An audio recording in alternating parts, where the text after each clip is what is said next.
Memories. To open Memories, just swipe up from the camera screen or tap the circle underneath the capture button. Memories is a new feature of Snapchat. It's a personal collection of snaps and stories you've saved, backed up by Snapchat. If you can't access Memories, it may be because it's not updated on your phone just yet. It's a brand new Snapchat feature. To use it, you can just update the Snapchat app. All is where you can take a look at all snaps and stories you have taken and saved to Memories. The square ones are only singular snaps and the circle ones are stories. After this new update, Snapchat changed the function of saving your snap to your gallery for Memories once you take a snap. Snaps is where you can take a look at all snaps you have taken and saved to Memories. Tap on any of the snaps to view it in full screen mode. If you press and hold on it, you'll be able to do several things to it. You can delete it, use the pen and add some text to it, or with the top left menu, you can export it to share via other apps on your device. Save it to camera roll, move it to My Eyes Only, which means to lock them, or create a story from this snap. With the arrow, you can send the snap to someone else.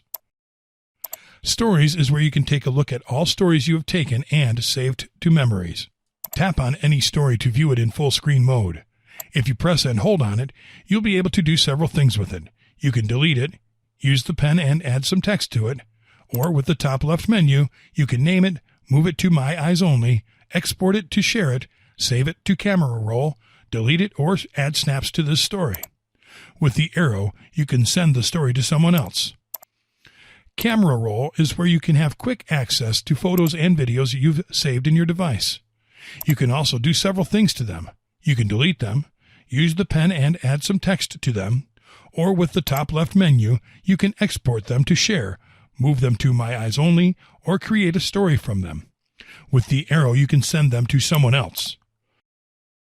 With the search icon, you'll be able to search for a particular snap. You can even use keywords to look for a specific snap or story of your choice. With the upper left icon, you'll be able to apply some options to several snaps at the same time. You can decide to use this function on all, snaps, stories, or the camera roll. You just need to select the snaps or stories of your choice, and you can either delete them, share them, lock them to be viewed with your eyes only, add them to a new story, or send them again to someone else. If you'd like to change some settings in the Memories function, you can do so by going to the Settings area. Go to Memories, and there you can find several options for you to consider. As you have seen, Memories are fun.